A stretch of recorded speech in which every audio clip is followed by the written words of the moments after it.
آنے والے تمام انسانوں کے لیے ہے، تمام انسانوں کے لیے آپ رسول ہیں، اور کوئی شخص جو سرکار دو عالم صلی اللہ علیہ وسلم کے بعد آئے اس کے نبی ہونے کا کوئی دعویٰ کسی طرح بھی قابل قبول نہیں، اور اس کو کبھی بھی اسلام کے دائرے میں برداشت نہیں کیا گیا۔ آج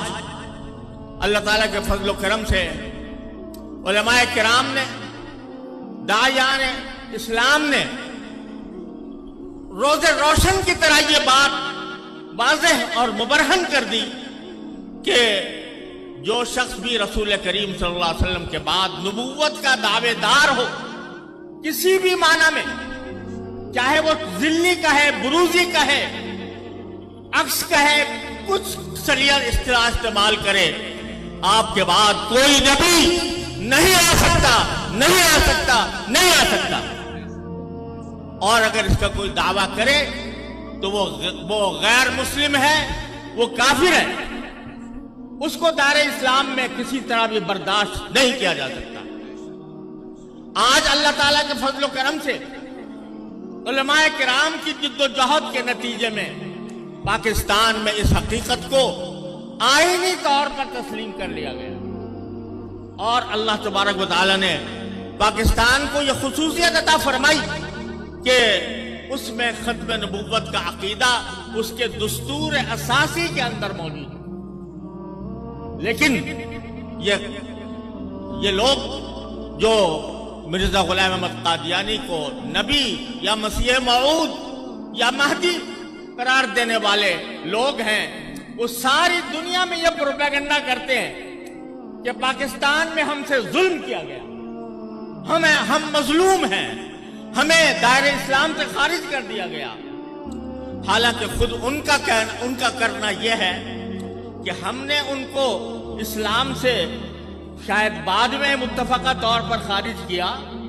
لیکن انہوں نے اپنی نبوت کا آغاز ہی ساری امت مسلمہ کو کافر قرار دے کر کیا، اور یہ کہا کہ جو مرزا غلام احمد قادیانی پر ایمان نہیں لاتا وہ دائرہ اسلام سے خارج ہے۔ انہوں نے سب سے پہلے پوری امت مسلمہ پر کفر کا فتویٰ لگایا، اور کفر کا فتویٰ ہی نہیں بلکہ یہ کہا کہ جو مرزا غلام احمد قادیانی کو نہ مانے،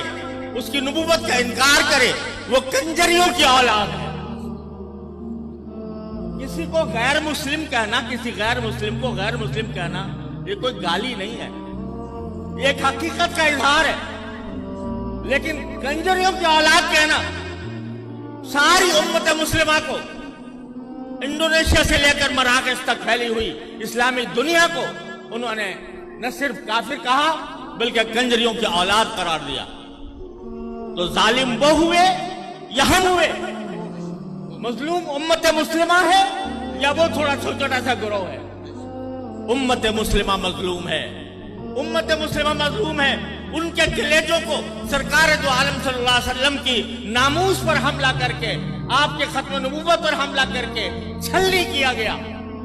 اور اس کے نتیجے میں پوری امت مسلمہ ان کے ظلم و ستم کا شکار رہی۔ ان کی سیاسی ہتھ کنڈوں نے نہ جانے کتنے حریت پسند مسلمانوں کے راستے میں کانٹے بچھائے،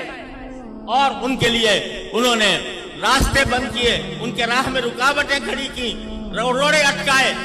تو ظلم در حقیقت اس شخص نے کیا جس نے سب سے پہلے یہ کہا کہ میں محمد رسول اللہ صلی اللہ علیہ وسلم کے بعد نبی بن کر آیا ہوں، بلکہ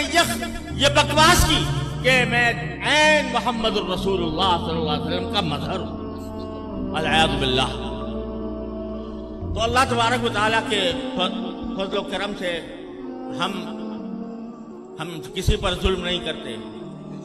ہم حق بات کہتے ہیں اور حق بات کا اعلان کرتے ہیں، اور اس میں ہمیں کبھی کوئی شرمندگی نہیں، لیکن ساتھ ہی ہم یہ سمجھتے ہیں کہ بحیثیت ایک مسلمان کے اور بحیثیت شمع نبوت کے پروانے کے، جہاں ہمیں یہ تعلیم دی گئی ہے کہ سرکار دو عالم صلی اللہ علیہ وسلم کے ناموس کے اوپر اپنی جان، مال، آبرو سب کچھ قربان کر دو، وہاں ہمیں یہ بھی تعلیم دی گئی ہے کہ جو لوگ غلط فہمی کی وجہ سے یا کسی کے بہکانے کی وجہ سے بھٹک گئے ہیں، راستے سے بھٹک گئے ہیں، تو ان کو دعوت دینا بھی ہمارا کام ہے۔ ادعو الی سبیل ربک بالحکمت والموعظۃ الحسنہ وجادلہم باللتی ہی احسن۔ اللہ تعالیٰ فرماتے ہیں کہ اپنے رب کے راستے کی طرف لوگوں کو دعوت دو،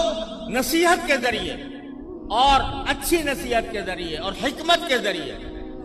اور جب جدال کا وقت آئے تو جادلہم باللتی ہی احسن، ان کو احسن طریقے سے ان کے ساتھ مناظرہ کرو یا مباحثہ کرو یا جدال کرو۔ لہذا میں یہ گزارش کرتا ہوں، اس میں کوئی شک نہیں کہ جو لوگ اپنے آپ غیر مسلم ہونے کے باوجود اپنے آپ کو مسلمان قرار دیتے ہیں اور لوگوں کو دھوکہ دیتے ہیں، ان کی مصنوعات کا اگر بائیکاٹ پاکستان کے اندر یہ کرنا چاہیے۔ لیکن ساتھ ساتھ ہمارا یہ بھی فرض ہے کہ اگر آپ کسی کو دیکھیں کہ وہ ان کے جال میں پھنس رہا ہے اور ان کے پھیلائے ہوئے فتنے کے اندر مبتلا ہو رہا ہے، تو بحیثیت ایک مسلمان کے ہمارا فرض ہے کہ ہم اس کو محبت سے، پیار سے اور حکمت کے ساتھ اور موعظہ حسنہ کے ساتھ اس کو اسلام کی طرف واپس لانے کی دعوت دیں اور اسلام کی طرف واپس لائیں اور ان کو در حقیقت صحیح معنی میں مسلمان بنائیں۔ تو میں اس عظیم اجتماع سے کے اندر جمع ہونے والوں سے یہ اپیل کرتا ہوں کہ جب کبھی آپ کو موقع ملے اور کسی ایسے شخص کا آپ کا مقابلہ ہو یا ایسے شخص کے ساتھ آپ ایسے شخص کو پائیں جو غلط فہمی کی وجہ سے اس راستے پر پڑ گیا ہے،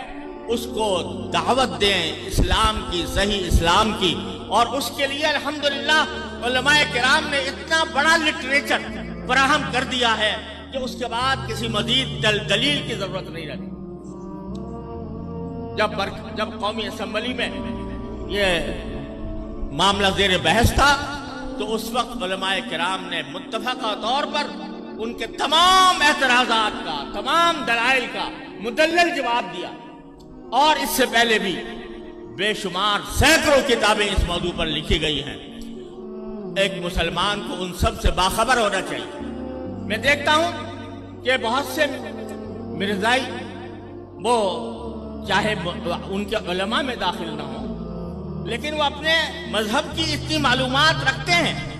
کہ اگر کبھی کسی مسلمان سے واسطہ پیش آ جائے تو وہ اس کو دھوکہ دے کر، جدل سے کام لے کر اس کو غیر مسلم بنانے کی کوشش کرتے۔ تو ہم میں سے ہر ایک کو بھی اس کام کے لیے بھی تیار رہنا چاہیے کہ اللہ تبارک و تعالیٰ اگر موقع عطا فرمائے تو ہم ان کو اسلام کی طرف دعوت دیں۔ اور دوسری بات یہ ہے کہ آج الحمدللہ پاکستان میں تو آئینی طور پر یہ حقیقت تسلیم کر لی گئی، اگرچہ بہت سے کلیدی مناصب پر اب بھی بہت سے غیر مسلم قادیانی موجود ہیں، لیکن کم از کم آئینی طور پر یہ مسلم، اور یہاں پر لوگوں کو دھوکہ دینے کے مواقع کم ہیں۔ لیکن جب میں کبھی یورپ کا سفر پر جاتا ہوں، وہاں میں دیکھتا ہوں کہ جرمنی میں، اٹلی میں، فرانس میں، برطانیہ میں اور یورپ کے دوسرے ملکوں میں، اور اسی طرح نیوزی لینڈ اور آسٹریلیا میں اور فجی آئی لینڈ میں ان کے تبلیغی مراکز قائم ہیں، اور وہاں ان کی دعوت و تبلیغ کا سلسلہ جاری ہے۔ ہمارا یہ فریضہ ہے کہ ان لوگوں کو جو ان کے جذب و فریب کا شکار ہوتے ہیں اور ان سے متاثر ہو کر العیاذ باللہ وہ اسلام کی غلط تعبیر کو حق سمجھتے ہیں، ان تک اپنے ختم نبوت کا پیغام ان کی زبان میں پہنچائیں، ان کے اسلوب میں پہنچائیں، اور ان کے اوپر یہ واضح کریں کہ یہ در حقیقت اسلام نہیں ہے، یہ نبی کریم سرور دو عالم صلی اللہ علیہ وسلم کے ساتھ غداری ہے۔ اس بات کا ان کو فہم عطا کریں، ان کو سمجھ عطا کریں، اس کا ایسا ہم لٹریچر تیار کریں، ایسے ہم داعی تیار کریں کہ جو ان علاقوں میں جا کر ان کی زبان میں ان کی تردید کریں اور لوگوں کو کا ایمان خطرے میں پڑنے سے بچائیں۔ میں آپ حضرات سے اپیل کرتا ہوں کہ عالمی مجلس تحفظ ختم نبوت ایک عظیم تنظیم ہے، اور یہ تنظیم ایسی ہے کہ جس کا بڑا شاندار ماضی ہے، اور اس نے الحمدللہ ختم نبوت کے عقیدے کو مسلمانوں کے دلوں میں پیوست اور مستحکم کرنے کے لیے غیر معمولی جدوجہد کی، اپنی زبانی بھی، تحریری بھی، اور مناظرے کے اعتبار سے بھی، مجادلے کے اعتبار سے بھی، ہر اعتبار سے الحمدللہ اس تنظیم نے ایسی محنت کی ہے جس کے نتیجے میں آج اتنا بڑا اجتماع ختم نبوت کے نام پر منعقد ہو رہا ہے۔ میں بھی مولانا حنیف صاحب جالندری صاحب فرما رہے تھے کہ میں نے اس جگہ پر بہت سے اجتماعات دیکھے ہیں، لیکن اتنا بڑا اجتماع اس سے پہلے کبھی نہیں دیکھا۔ نعرہ تکبیر! تاجدار ختم نبوت، عالمی مجلس تحفظ ختم نبوت، اکابرین علماء ختم نبوت، الحمدللہ اس تنظیم نے ختم نبوت کے عقیدے کے تحفظ کے لیے اور مسلمانوں کے دلوں میں اس کو پیوست کرنے کے لیے عظیم خدمات انجام دی ہیں۔ اب مسلمانوں کا فریضہ ہے کہ اس تنظیم کے ساتھ تعاون کریں، اور ایسا تعاون کریں جس کی بنیاد پر دنیا کے ہر خطے میں، ہر ملک میں ان کی شاخیں قائم ہوں اور ان کے داعی جائیں، اور ان کا لٹریچر وہاں پر ان کی زبان میں تیار کیا جائے۔ اگر آپ حضرات اس تنظیم کے ساتھ تعاون کریں گے اور اس تنظیم کو اپنے اوقات دیں گے، اپنا روپیہ دیں گے، اپنا مال دیں گے، تو انشاءاللہ یہ تنظیم اس قابل ہوگی کہ دنیا کی آخری حدود تک ختم نبوت کا پیغام پہنچائے۔ اللہ تبارک و تعالی اس کو بھی اس کی توفیق عطا فرمائے اور ہم سب کو اس کی توفیق عطا فرمائے۔ وآخر دعوانا الحمدللہ۔